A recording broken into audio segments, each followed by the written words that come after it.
दोस्तों, questioning of FIR के बारे में अक्सर आपने सुना होगा। कई बार आप वीडियोस देखते हैं, कई बार सुनने को मिलता है कि अगर किसी पर कोई मामला दर्ज हुआ, कोई एफआईआर दर्ज हुई, किसी भी केस में किसी व्यक्ति का नाम आया, तो ऐसे मामलों में अक्सर लोग या वकील साहब या कोई भी कानूनी जानकार आपको बोलता है कि आपको जाना चाहिए क्वेश्चनिंग में। तो क्या क्वेश्चनिंग ऑफ एफआईआर सभी के लिए है?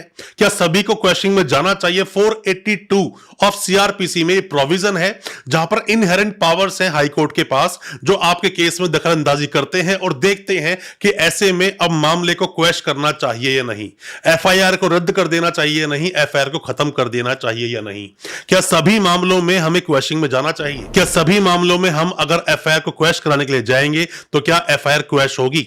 आज क्वेश के बारे में काफी कुछ हद तक डिस्कस करेंगे अपनी इस वीडियो में और आपको बताएंगे कौन से मामलों में क्वेश हो सकता है, कौन से मामलों में क्वेश नहीं होता।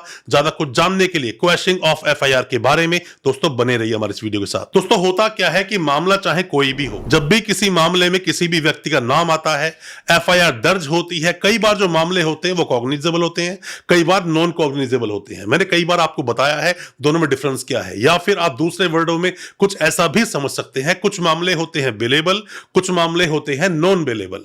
नॉन बेलेबल मामले कौन से हैं? जिनके अंदर जल्दी से आपकी बेल नहीं होगी, मतलब कि थाने से आपकी बेल नहीं होगी, और कुछ मामले हैं कि थाने से ही आपकी बेल हो जाएगी। तो क्या आप दोनों ही मामलों में क्वेश्चनिंग के लिए जा सकते हैं? दोनों ही मामलों में आप क्वेश्चनिंग के लिए जा सकते हैं। पर दोस्तों, मैं आपको बता दूं कि जितने भी मामले सीरियस नेचर के होते हैं, सीरियस नेचर के मामले कौन से हैं? जैसे कि मैं आपको बताऊं, रेप केस सीरियस नेचर का मामला है। पॉक्सो की हम बात करें, एनडीपीएस की हम लोग बात करें, या बात करें मर्डर जैसे केसेस की, हम बात करें 307 जैसे केसेस की, ऐसे और भी कई सारे मामले होते हैं जिनमें आप अगर क्वेश्चनिंग के लिए हाई कोर्ट जाओगे तो जल्दी से इंटरफेयर नहीं करता है हाई कोर्ट, जल्दी से मामले को क्वेश्चन करेगा नहीं, या फिर आपके पास इतने ज्यादा कॉन्क्रीट प्रूफ हो कि आप जैसे दिखाते हो तो एफआईआर नजर नहीं आती है, मतलब कि एफआईआर होनी ही नहीं चाहिए थी।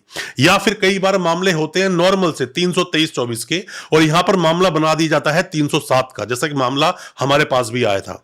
काफी सालों से जो हमने अपनी क्रिमिनल प्रैक्टिस की है, इस प्रैक्टिस में हमने यह देखा है कि कई बार क्वेश्चनिंग के लिए आपको वकील साहब बोलते जरूर हैं, बट उनके पास कोई बहुत स्ट्रांग कोई भी एक डिफेंस होता नहीं है। मतलब किस आधार पर क्वेश्चनिंग पर जा रहे हैं वो बस बोलते हैं, बट वो होती चीज नहीं है। तो आपको देखना है कि किन मामलों में क्वेश्चनिंग होगी, किस में नहीं होगी।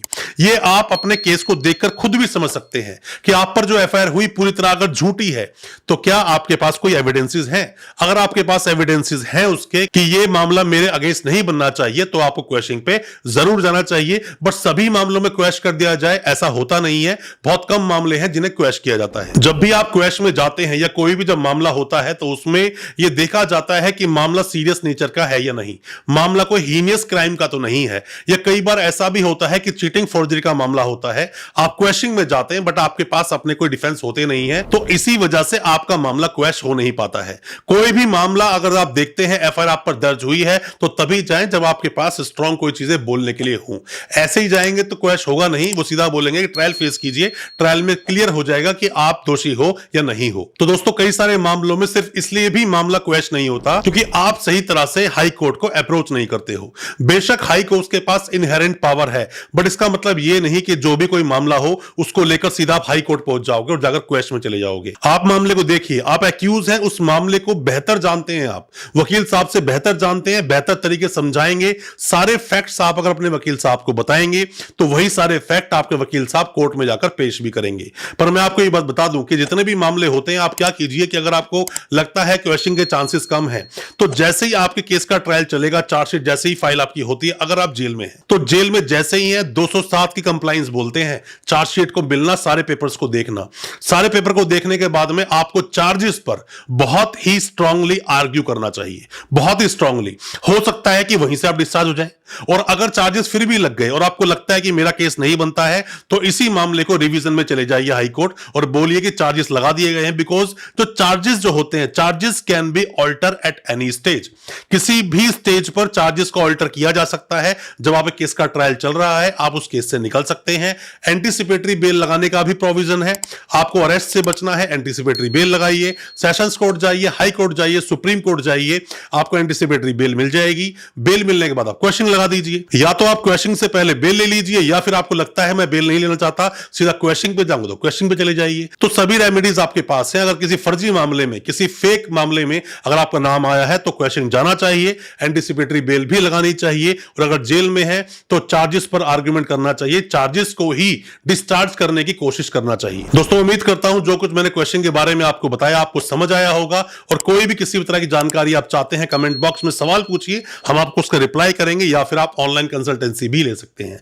अच्छा लगा हो आज का वीडियो, हमारी वीडियो को ज्यादा से ज्यादा अपने दोस्तों परिजन परिवार तक शेयर करें ताकि वो भी अपने आप को कानूनी जानकार बना सकें, और हमारे चैनल को सब्सक्राइब करना बिल्कुल ना भूलें, साथ में लगा बेल आइकन जरूर दबा दें ताकि इसी तरह की जो लीगल अवेयरनेस की वीडियोस आपके लेकर आते हैं दोस्तों आप तक पहुंच सके सबसे पहले। बहुत बहुत शुक्रिया और धन्यवाद हमारे इस वीडियो के साथ बने रहने के लिए।